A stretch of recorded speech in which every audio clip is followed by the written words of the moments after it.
എല്ലാവർക്കും സുഖാണെന്ന് വിശ്വസിക്കുന്നു. ഡെയിലി അപ്ഡേറ്റിലേക്ക് എല്ലാവർക്കും സ്വാഗതം. നാളെ മാർച്ച് 10-ാം തീയതിയും തുറന്നുള്ള ദിവസങ്ങളിലും നിങ്ങൾ ശ്രദ്ധിക്കേണ്ട വളരെ പ്രധാനപ്പെട്ട കാര്യങ്ങളാണ് ഈ ഒരു വീഡിയോയിൽ വ്യക്തമാക്കുന്നത്. വീഡിയോയുടെ വിശദാംശങ്ങളിലേക്ക് കടക്കുന്നതിന് മുമ്പ് കൂടുതൽ ആളുകളിലേക്ക് ഇൻഫർമേഷൻ എത്താൻ വേണ്ടി തീർച്ചയായിട്ടും നിങ്ങൾ ഒന്ന് ഷെയർ ചെയ്യുക. ഫേസ്ബുക്കിലൂടെ കാണുന്ന ആളുകൾ ഫോളോ എന്ന ഭാഗത്ത് ക്ലിക്ക് ചെയ്യുക. വീഡിയോയുടെ വിശദമായ വിവരങ്ങളിലേക്ക് വരാം. ലോക്സഭാ ഇലക്ഷൻ അടുത്തു നിൽക്കെ സർക്കാർ ജീവനക്കാർക്ക് ആശ്വാസമായിക്കൊണ്ട് ക്ഷാമബത്ത കൂട്ടി. സംസ്ഥാന സർവീസ് ജീവനക്കാർക്കും അധ്യാപകർക്കും കേന്ദ്ര സർവീസ് ഉദ്യോഗസ്ഥർക്കുമടക്കം ക്ഷാമബത്ത വർദ്ധിപ്പിച്ചു. വിരമിച്ച വിവിധ വിഭാഗങ്ങളിലുള്ള ക്ഷാമ ആശ്വാസവും ഉയർത്തിയതായും ധനമന്ത്രി KN ബാലഗോപാൽ അറിയിച്ചു. ജീവനക്കാരുടെയും അധ്യാപകരുടെയും ക്ഷാമബത്ത 7-ൽ നിന്നും 9% ഉയർത്തി. സർവീസ് പെൻഷൻകാർക്കും ഇതേ നിരക്കിലുള്ള ക്ഷാമാശ്വാസം വർദ്ധിക്കും. കോളേജ് അധ്യാപകർ, എഞ്ചിനീയറിംഗ് കോളേജ്, മെഡിക്കൽ കോളേജ് അധ്യാപകർ തുടങ്ങിയവരുടെ ക്ഷാമബത്ത 17%-ൽ നിന്നും 31%-ആക്കിയാണ് ഉയർത്തിയത്. വിരമിച്ച അധ്യാപകർക്കും ഇതേ നിരക്കിൽ ക്ഷാമാശ്വാസം ഉയരും. ജുഡീഷ്യൽ ഓഫീസർമാർക്കും ക്ഷാമബത്ത 38%-ൽ നിന്ന് 46%-ആയി മാറും. വിരമിച്ച ഓഫീസർമാരുടെ ക്ഷാമാശ്വാസ നിരക്ക് 46%-ആയി ഉയരും. IAS, IPS, IFS ഉൾപ്പെടെ ഓൾ ഇന്ത്യൻ സർവീസ് ഓഫീസർമാർക്കും ക്ഷാമബത്ത 46%-ആകും. നിലവിൽ ഇത് 42%. അടുത്ത അറിയിപ്പ്. തെരഞ്ഞെടുപ്പിന് മുമ്പ് ക്ഷേമ പെൻഷൻ കൊടുക്കാൻ സർക്കാരിൻ്റെ നെട്ടോട്ടം. കുടിശ്ശികയായ പെൻഷന്റെ ഒരു ഭാഗമെങ്കിലും കൊടുക്കാനാണ് ശ്രമം. തെരഞ്ഞെടുപ്പ് ഘട്ടത്തിൽ പെൻഷൻ കുടിശ്ശിക തുടരുന്നത് സർക്കാരിനെതിരായ വികാരം ഉണ്ടാക്കും എന്ന് LDF യോഗത്തിൽ കഴിഞ്ഞ ദിവസം CPI സംസ്ഥാന സെക്രട്ടറി ബിനോയ് വിശ്വം ചൂണ്ടിക്കാട്ടിയിരുന്നു. കുടിശ്ശിക മുഴുവൻ കൊടുത്തു തീർക്കാനാണ് ശ്രമിക്കുന്നത് എന്നും അതിനുള്ള നടപടികൾ തുടങ്ങിയിട്ടുണ്ട് എന്നും മുഖ്യമന്ത്രി പിണറായി വിജയൻ ഇന്നലെ മറുപടി നൽകിയിരുന്നു. കേന്ദ്രത്തിൽ നിന്നും 13,000 കോടി ലഭിച്ചാലും സംസ്ഥാനത്തിന്റെ സാമ്പത്തിക സ്ഥിതി നിലവിലെ അവസ്ഥയിൽ നേരെയാകില്ല. അതിനാൽ പെൻഷൻ കൊടുക്കാൻ വേറെ പണം കണ്ടെത്തണം. ഇലക്ഷന് മുമ്പ് 2 മാസത്തെയെങ്കിലും ക്ഷേമ പെൻഷൻ കൊടുക്കുന്നതിന് വേണ്ടി സഹകരണ ബോർഡുകളുടെ നിക്ഷേപം ട്രഷറിയിലേക്ക് മാറ്റാനുള്ള ശ്രമം തുടരുകയാണ്. ഇതെല്ലാം ലഭിച്ചു കഴിഞ്ഞാൽ 2 മാസത്തെ ക്ഷേമ പെൻഷൻ തെരഞ്ഞെടുപ്പിന് മുമ്പ് കൊടുക്കാനാകും എന്നാണ് സർക്കാരിന്റെ പ്രതീക്ഷ. കേന്ദ്രത്തിൽ നിന്നും 13,608 കോടി രൂപ കടമെടുക്കാനുള്ള അനുമതി ലഭിച്ചിട്ടുണ്ട്. ഈ സാഹചര്യത്തിൽ പെൻഷൻ കുടിശ്ശികയുടെ ഒരു ഭാഗം നൽകാനായാൽ കേന്ദ്രത്തിനെതിരെ സർക്കാർ ഉയർത്തിയ വാദത്തിന് കൂടുതൽ ജനവിശ്വാസം ലഭിക്കും എന്നാണ് ഇടത് നേതാക്കൾ വിലയിരുത്തുന്നത്. അതുകൊണ്ട് തന്നെ ഈ മാസം 25-ന് മുമ്പെങ്കിലും പെൻഷൻ വിതരണ ഉത്തരവ് ഇറക്കാനാണ് സർക്കാരിന്റെ ശ്രമം. ലോക്സഭാ തെരഞ്ഞെടുപ്പ് പ്രഖ്യാപനം അടുത്ത ആഴ്ച ഉണ്ടാകും എന്നാണ് ഇപ്പോൾ സൂചനകൾ. ആഭ്യന്തര മന്ത്രാലയവുമായി തെരഞ്ഞെടുപ്പ് കമ്മീഷൻ ചർച്ച നടത്തിയിട്ടുണ്ട്. 2 ദിവസത്തെ ഇടവേളയ്ക്ക് ശേഷം സംസ്ഥാനത്ത് ഇന്നു മുതൽ റേഷൻ വിതരണം ആരംഭിച്ചു. നാളെ ഞായർ അവധി കഴിഞ്ഞാൽ സംസ്ഥാനത്ത് മാർച്ച് മാസത്തെ റേഷൻ വിതരണം തിങ്കളാഴ്ച മുതൽ സജീവമാകും.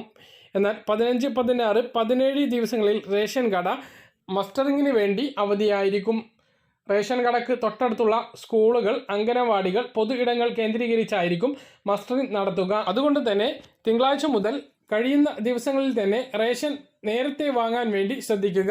രാവിലെ മുതൽ വൈകുന്നേരം വരെ റേഷൻ കട ഇപ്പോൾ പ്രവർത്തിക്കുന്നുണ്ട്.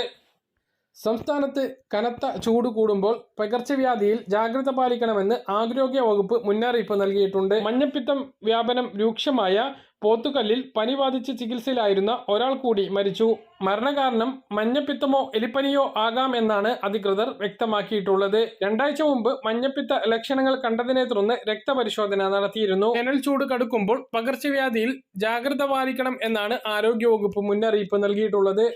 അടുത്ത അറിയിപ്പ്. കുന്നന്താനം അസാബ് കമ്മ്യൂണിറ്റി സ്കിൽ പാർക്കിൽ സൗജന്യ അസിസ്റ്റന്റ് ബ്യൂട്ടി തെറാപ്പിസ്റ്റ് കോഴ്സിലേക്ക് അപേക്ഷ ക്ഷണിച്ചിട്ടുണ്ട്. കേരള സർക്കാരിന്റെ ഉന്നത വിദ്യാഭ്യാസ വകുപ്പ് സംരംഭമായ അസാബ് കേരളയുടെ കുന്നന്താനത്തെ community skill park assistant beauty therapist കോഴ്സിലേക്ക് താൽപ്പര്യമുള്ള ആളുകൾ എത്രയും പെട്ടെന്ന് രജിസ്റ്റർ ചെയ്യേണ്ടതാണ്. 90 ദിവസം നീണ്ടു നിൽക്കുന്ന കോഴ്സ് തിങ്കൾ മുതൽ വെള്ളി വരെയുള്ള ദിവസങ്ങളിൽ രാവിലെ 10 മണി മുതൽ വൈകുന്നേരം 3 മണി വരെയായിരിക്കും ക്ലാസ് നടക്കുക. 18 മുതൽ 45 വയസ്സ് വരെയാണ് പ്രായപരിധി. ഗവൺമെന്റ് അംഗീകൃത സർട്ടിഫിക്കറ്റോട് കൂടിയിട്ടുള്ള കോഴ്സിൽ ചേരാൻ താൽപ്പര്യമുള്ളവർക്ക് 79 94 49 79 89 എന്ന നമ്പറിലോ 62 35 73 25 23 എന്ന നമ്പറിലോ ബന്ധപ്പെടാവുന്നതാണ്. വാട്സപ്പിലും വിവരങ്ങൾ ലഭിക്കുന്നതാണ്. പരിശീലനത്തിൽ പങ്കെടുക്കാനായി ആധാർ മൊബൈൽ ഫോണുമായി ബന്ധിപ്പിച്ചിട്ടുണ്ട് എന്ന് ഉറപ്പുവരുത്തിയ ശേഷം ഈ നമ്പറുകളിൽ ബന്ധപ്പെടേണ്ടതാണ്. സംസ്ഥാന മത്സ്യഫെഡ് നടപ്പിലാക്കുന്ന മത്സ്യത്തൊഴിലാളി ഗ്രൂപ്പ് വ്യക്തിഗത അപകട ഇൻഷുറൻസ് പദ്ധതിയിൽ അപേക്ഷ തുടരുകയാണ്. ഇൻഷുറൻസ് പരിരക്ഷ 10 ലക്ഷം രൂപയാണ്. മത്സ്യബന്ധന സമയത്തോ അല്ലാതെ ഉണ്ടാകുന്ന അപകട മരണത്തിനോ അപകടത്തെ തുടർന്ന് സ്ഥിര അംഗവൈകല്യമോ സംഭവിക്കുന്നവർക്ക് നിബന്ധനകൾക്ക് വിധേയമായി ഇൻഷുറൻസ് ആനുകൂല്യം ലഭിക്കും. മത്സ്യത്തൊഴിലാളി വികസന ക്ഷേമ സഹകരണ സംഘങ്ങൾ വഴി ഒരു വ്യക്തിക്ക് 509 രൂപ പ്രീമിയം നൽകി മാർച്ച് 31 വരെ ഇതിൽ അംഗങ്ങളാകാം. കൂടുതൽ വിവരങ്ങൾക്ക് മത്സ്യഫെഡ് ജില്ലാ ഓഫീസുകളിൽ നിന്നും ക്ലസ്റ്റർ ഓഫീസുകളിൽ നിന്നും പ്രാഥമിക സഹകരണ സംഘങ്ങളിൽ നിന്നും വിവരങ്ങൾ ലഭിക്കുന്നതാണ്. സംസ്ഥാനത്ത് ആകെയുള്ള 20 സീറ്റുകളിലും LDF UDF സ്ഥാനാർത്ഥികളായി 8 സീറ്റുകൾ കൂടി NDA സ്ഥാനാർത്ഥികൾ ആകാനുണ്ട്. അതുകൂടി ആകുന്നതോടെ കേരളത്തിലെ മുന്നണികളുടെ സമ്പൂർണ്ണ ചിത്രം തെളിയും. ഇനി പറയുന്ന രൂപത്തിലാണ് സ്ഥാനാർത്ഥികൾ. UDFിനു വേണ്ടി ശശി തരൂർ തിരുവനന്തപുരത്ത് മത്സരിക്കും. CPIക്ക് വേണ്ടി പന്ന്യൻ രവീന്ദ്രനും BJPക്ക് വേണ്ടി രാജീവ് ചന്ദ്രശേഖറും മത്സരിക്കും. ആറ്റിങ്ങൽ മണ്ഡലത്തിൽ അടൂർ പ്രകാശ് കോൺഗ്രസിന് വേണ്ടി മത്സരിക്കുമ്പോൾ CPMന് വേണ്ടി V ജോയ് മത്സരിക്കും. V മുരളീധരനാണ് BJP സ്ഥാനാർത്ഥി. കൊല്ലം ലോക്സഭാ മണ്ഡലത്തിൽ NK പ്രേമചന്ദ്രൻ UDF സ്ഥാനാർത്ഥിയായി മത്സരിക്കുമ്പോൾ M മുകേഷ് MLA LDF സ്ഥാനാർത്ഥിയാണ്. ഇവിടെ NDA സ്ഥാനാർത്ഥിയെ പ്രഖ്യാപിച്ചിട്ടില്ല. പത്തനംതിട്ടയിൽ കോൺഗ്രസിന്റെ ആന്റോ ആന്റണി UDF സ്ഥാനാർത്ഥിയായി മത്സരിക്കും. തോമസ് ഐസക് CPM സ്ഥാനാർത്ഥി LDF സ്ഥാനാർത്ഥിയായി മത്സരിക്കും. അനിൽ ആന്റണിയാണ് BJP സ്ഥാനാർത്ഥി. മാവേലിക്കരയിൽ UDFിനു വേണ്ടി കൊടിക്കുന്നിൽ സുരേഷ് മത്സരിക്കും. LDFിനു വേണ്ടി CA അരുൺകുമാറാണ് സ്ഥാനാർത്ഥി. NDA സ്ഥാനാർത്ഥിയെ പ്രഖ്യാപിച്ചിട്ടില്ല. ആലപ്പുഴയിൽ UDF സ്ഥാനാർത്ഥിയായി KC വേണുഗോപാലും LDF സ്ഥാനാർത്ഥിയായി AM ആരിഫും മത്സരിക്കും. ശോഭ സുരേന്ദ്രനാണ് BJP സ്ഥാനാർത്ഥി. കോട്ടയത്ത് കേരള കോൺഗ്രസിന്റെ ഫ്രാൻസിസ് ജോർജാണ് UDF സ്ഥാനാർത്ഥി. തോമസ് ചായിക്കാടൻ LDFിനു വേണ്ടി മത്സരിക്കും. NDA സ്ഥാനാർത്ഥിയെ പ്രഖ്യാപിച്ചിട്ടില്ല. ഇടുക്കിയിൽ ഡീൻ കുര്യാക്കോസ് UDF സ്ഥാനാർത്ഥിയും ജോയ്സ് ജോർജ് LDF സ്ഥാനാർത്ഥിയുമാണ്. NDA സ്ഥാനാർത്ഥിയെ ഇടുക്കിയിലും പ്രഖ്യാപിച്ചിട്ടില്ല. എറണാകുളത്ത് UDF സ്ഥാനാർത്ഥി ഹൈബി ഈഡനും LDF സ്ഥാനാർത്ഥി KJ ഷൈനുമാണ്. NDA സ്ഥാനാർത്ഥി ആയിട്ടില്ല.